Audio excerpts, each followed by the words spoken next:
Con esta información, para hablar de este programa, le damos la bienvenida a Inti Muñoz, secretario de Vivienda de la Ciudad de México. Inti, buenas tardes, bienvenido. ¿Qué tal, Daniel? Me da gusto saludarte a ti y a todo el auditorio. Oye, ¿nos podrías explicar más este programa del que estábamos hablando con nuestro reportero? Así es, pues hoy anunciamos, como se dijo en la nota, que entramos en una nueva etapa de la política que había iniciado a finales del año pasado como un proyecto piloto en un predio donde se construye ya un primer edificio de renta pública, de arrendamiento público de departamentos para jóvenes, a partir de que se entra en una nueva fase, porque ahora eso ya es un programa permanente, como se había venido anunciando. Ya está incluido en las reglas de operación del Instituto de Vivienda, y con los anuncios que hicimos el día de hoy, básicamente comienzan las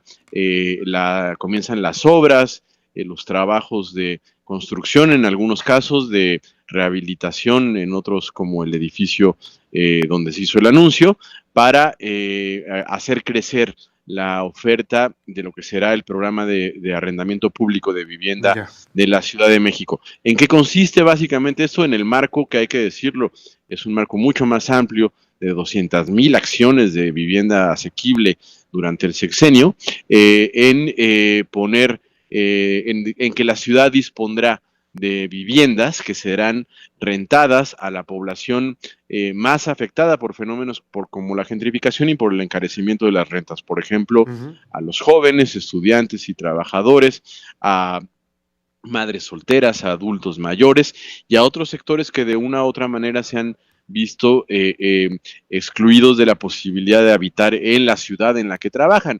Esto que se puede enmarcar en el fenómeno urbano y económico llamado gentrificación, que significa el desplazamiento de personas que habitaban originalmente un barrio, una colonia, con un nivel determinado de ingresos, para que lleguen vecinos, nuevos inquilinos de mayores ingresos. Es algo que también le da forma a la política de vivienda social de la Ciudad de México, que es una de las políticas más fuertes que existen en las grandes ciudades del mundo, y donde desde antes de que se pusiera en el debate público, como ha estado en estos días, la gentrificación, pues anunciamos nosotros: vamos a combatir la gentrificación. Es algo que se puede evitar, que se debe evitar, y cómo hacerlo: con inversión pública, con políticas de vivienda, con nuevas legislaciones, nuevas regulaciones para evitar la especulación inmobiliaria y lograr que tengamos en esta ciudad cada vez más un nivel de un monto en las rentas para vivienda que sea asequible para la población, y para que todo el mundo tenga derecho a una vivienda adecuada en la Ciudad de México. Ya, oye, ¿cuántas viviendas se tienen ya listas en estos momentos? Mira, lo que anunciamos hoy es, se había iniciado el proyecto piloto con 150 viviendas para jóvenes en la Colonia Doctores. Esa obra está en curso. Hoy se anuncia que hay 550 viviendas más que se producirán en un suelo equivalente a 10,000 metros cuadrados que han sido adquiridos por el gobierno de la ciudad, incluyendo 10,000 metros cuadrados de construcción adicionales en el edificio que donde se hizo el anuncio. Para esto suma 700 viviendas para el programa de vivienda pública de arrendamiento. Sin embargo, pronto también se anunciará el comienzo de la renta asequible de 300 departamentos que forman parte de los procesos de redensificación que se agregaron a los edificios que fueron reconstruidos después de los daños del sismo. Ese primer bloque de departamentos esperamos que pueda estar estando a disposición del público, pueda comenzar a estar a disposición de la gente que se inscriba en el programa a finales de este año. El otro conjunto será durante el año 2026, que comenzará a poder ser habitado. Para eso, obviamente, serán publicadas reglas de operación, convocatorias, bases para que la gente que busque una vivienda asequible dentro de este programa, rentar una vivienda asequible, pueda inscribirse y aplicar para poder tener acceso a uno de estos departamentos de vivienda pública en arrendamiento, tomando en cuenta que se rentarán en montos estrictamente asequibles, es decir, la tercera parte del ingreso de las familias comenzando por las familias que ganan entre 1 y 3 salarios mínimos. Ya, entonces, ¿cómo está eso de que, o sea, en serio, Inti, estamos platicando con Inti Muñoz, secretario de Vivienda de la Ciudad de México, ¿en serio podrá haber rentas de 3,000 pesos? Así es, hay que tomar en cuenta que tener un lugar para vivir pagando 3,000 pesos era algo que no era imposible hace poco más de 10 años. Lo que hemos tenido es un fenómeno anómalo de especulación inmobiliaria, de encarecimiento del suelo que debe ser corregido, y el primer paso para hacerlo es invertir con recursos públicos en la creación de una mayor oferta de vivienda en renta.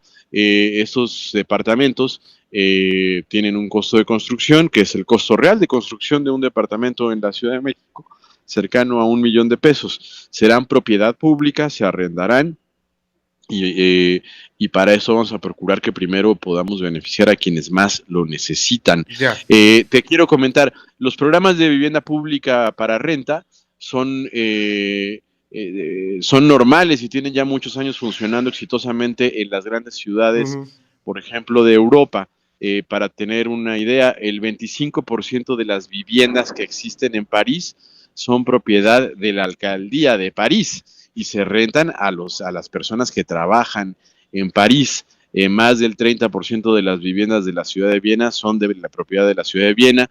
Nueva York tiene un programa que está avanzando. Berlín también ha iniciado un programa grande en este sentido.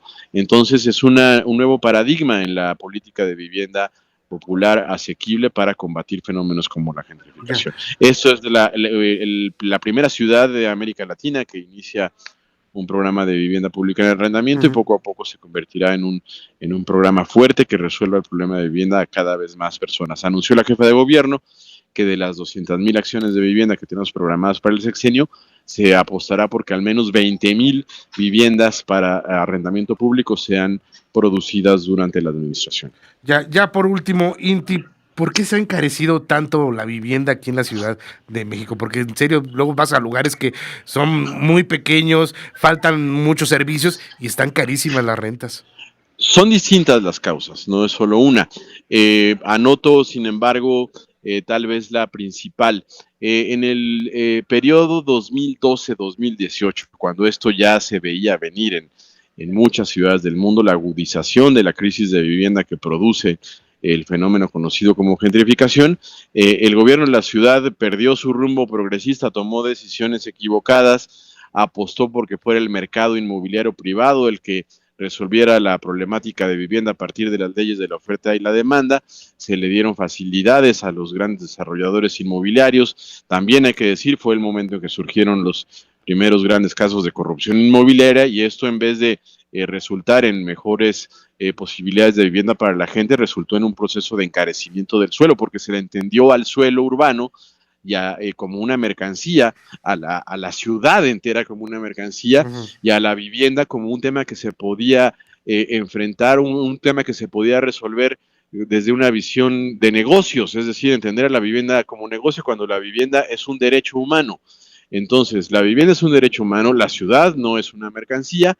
Se trata entonces de conjuntar esfuerzos para garantizar que la gente tenga derecho a la vivienda como debe tener derecho al agua, a la educación, a todo aquello que nos puede llevar a tener una vida digna, entendiendo la ciudad como un lugar para que crezcamos, nos desarrollemos y convivamos solidariamente, democráticamente. Esa es la primera razón que está ahí. Sí. Esto también trajo que, por ejemplo,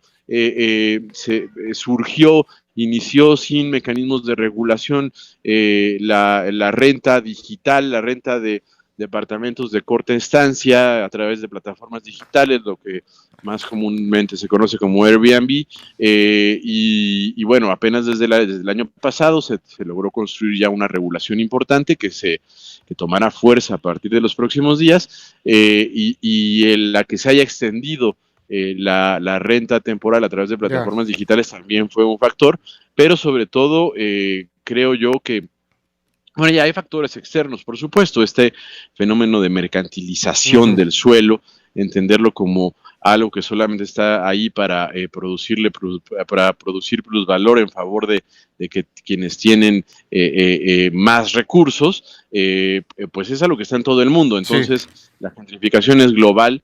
Sin embargo, en la Ciudad de México pegó de esta manera en que hoy estamos viendo los efectos. Lo hemos advertido, se ha dicho desde el gobierno de la Ciudad de México, el gobierno democrático de la Ciudad de México desde la administración pasada y con mucha claridad a partir del inicio de la administración de Clara Brugada, que la gentrificación es un fenómeno que estamos enfrentando con toda la determinación y con toda la fuerza de las políticas públicas. Inti Muñoz, muchas gracias por estos minutos aquí en MBC Noticias. Gracias, Daniel. Estamos a la orden para seguir conversando sobre este importante Hasta luego. Inti Muñoz, secretario de Vivienda de la Ciudad de México. Oiga, le cuento.